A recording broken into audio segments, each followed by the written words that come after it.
Yes, once again, it's me, KNG, and I want to talk to you today about the media. Oh my God. All right, listen. There's a thing, and when I say media, we have to talk about the spectrum of media, right? Newspapers, right? Magazines, right? Interweb, right? Social media. All of this media is influencing. So, um, the biggest influences on our lives is the media. It's not our parents, it's not our peers, it's the media because the media influences the parents and the peers in order to then reiterate or reinforce dogmas and ideas that they've been pushing to you. So they'll push it to you, they'll push it to your, I don't want to say circle, but box, right? Because obviously we're all in a three-dimensional type of environment where if we look behind us, you know, it doesn't make sense to you unless you know. But if we do look behind us, then we'll break that wall and understand the uh, universe is within us. So the media has agendas, right? Based on marketing, um, primarily, right? So the media has always been um, something that has been interwoven with marketing. So any media that you see, it's always going to have a marketing aspect to it. That's why you see marketing commercials on your social media, right? Because all media is in bed with marketing. Media, marketing, that's what they do, right? So we know that marketing is sales. So media is trying to sell you something, right?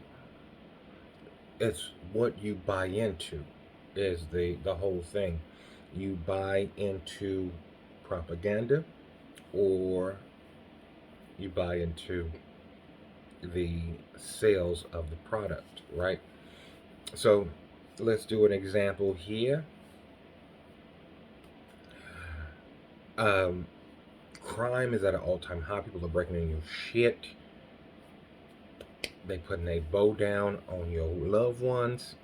You got to protect the family. What better way to protect your family than by getting ADT, cameras and surveillance, and also having a big black dog? You want a big black dog because obviously you don't want them to see him coming in the night, and you want him big so they can hold him down, or maybe even kill him because he should have been trespassing. So, as you see there, you have the media telling you you should be afraid, you should fear propaganda.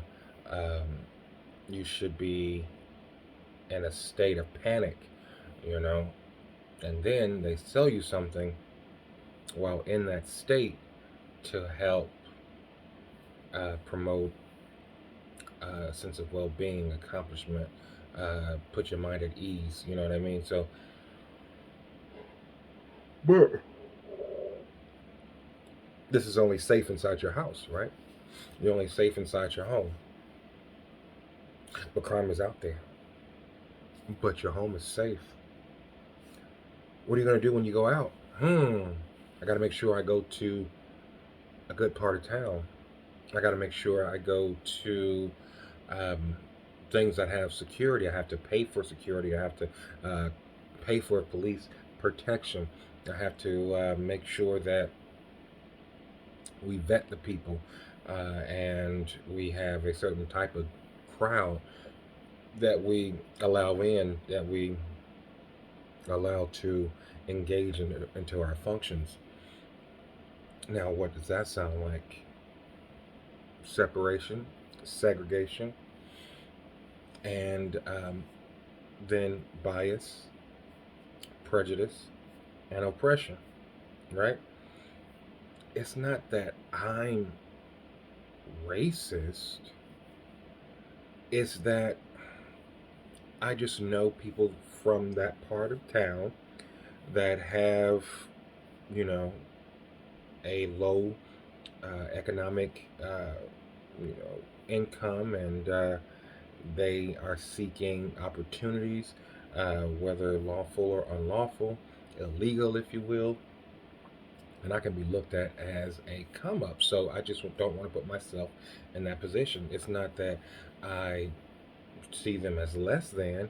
I just don't want them to see me as a opportunity for their advancement, right?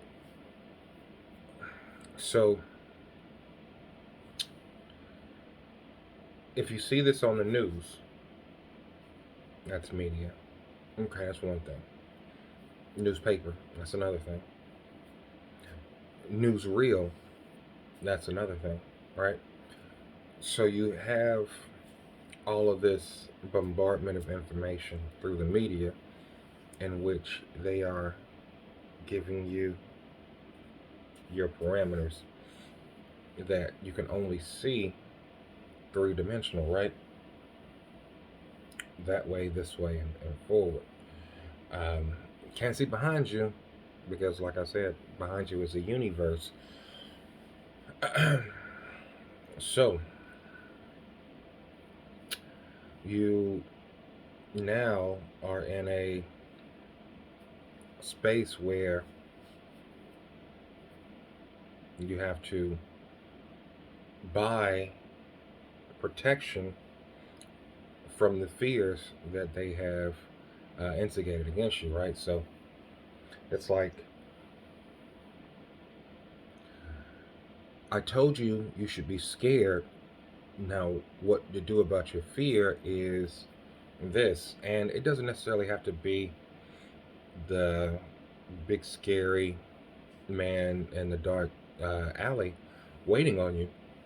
It can be the fear of the fall of society, where you have people that are getting supplies and things and rations ready, to make sure that if society does fall, I'll be protected. And it looks like society is going to fall. I'm going to be protected. I'm going to be protected in my home. If somebody were to break in, I have a panic room, right? So I have a bulletproof car.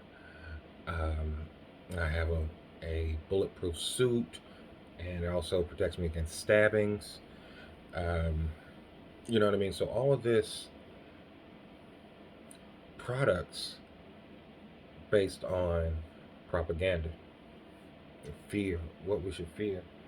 But the real reality of it all is that you shouldn't fear anything but fear itself, right?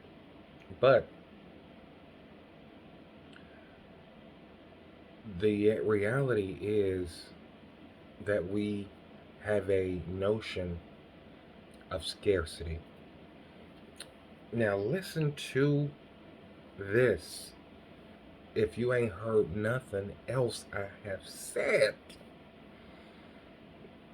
scarcity, fear, scarcity, fear,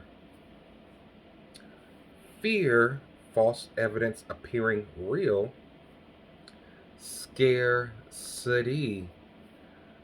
a limited supply not available for the majority.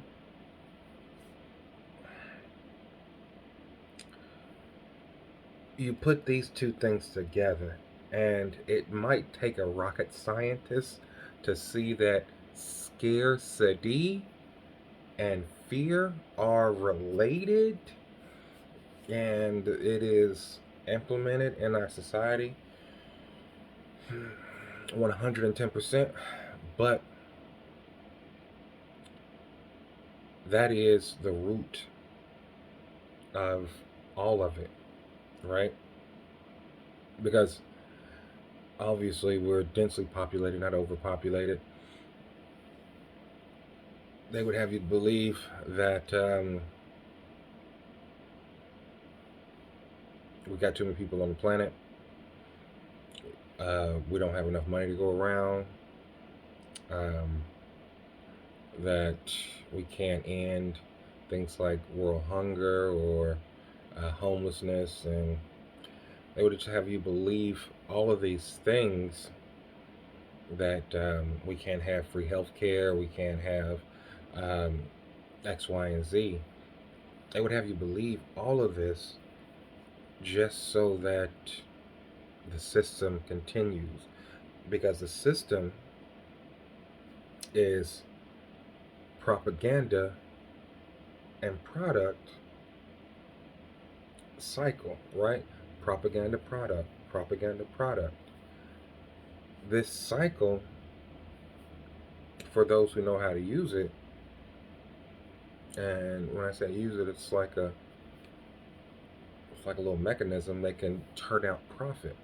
So if you use the propaganda, propaganda, propaganda product, then you can churn out profit. Propaganda product, propaganda product, profit, propaganda product, propaganda product, profit. And you could see that if you have a product and a propaganda campaign going together, uh, you can see how the war on terrorism, right? The war on drugs. The war on drugs happened, right? But the meth epidemic happened as well. So you see, when did the war on drugs end? That's the question. When did the war on drugs end? Because if you had a war on drugs and then you did have a meth epidemic and an opioid epidemic, did we lose the war on drugs? Or was the war on drugs the war on black and brown people, the war on uh, locking people up because people were afraid to see gangs um, and wars internally, rivalries in cities because of drug related incidents, territories, and all these other things that they pushed out there to fear. But then, obviously, the product was privately owned prisons. Propaganda. It's a lot of people out here moving drugs and killing other people by selling drugs, ruining people's lives, um, and the streets aren't safe. Product. Privately owned prisons. Let's get these people out of the streets. Um, three strike laws. We're going to give them mandatory maximum sentences, and we're going to make sure that they're off of the streets. Product, privately owned prisons, um, and you're able to make a profit. So, because you're profiting off of prisoners, you have a um, a crank and crank out the propaganda, crank in the prisoners, and you crank out some profit. So, light just went out. That means it's my cue. Let me know what you think. Um, so, until then, we'll meet again. Deuces, like, comment, subscribe. Send this to all your friends and family members because obviously it's a conversation worthy piece. Peace.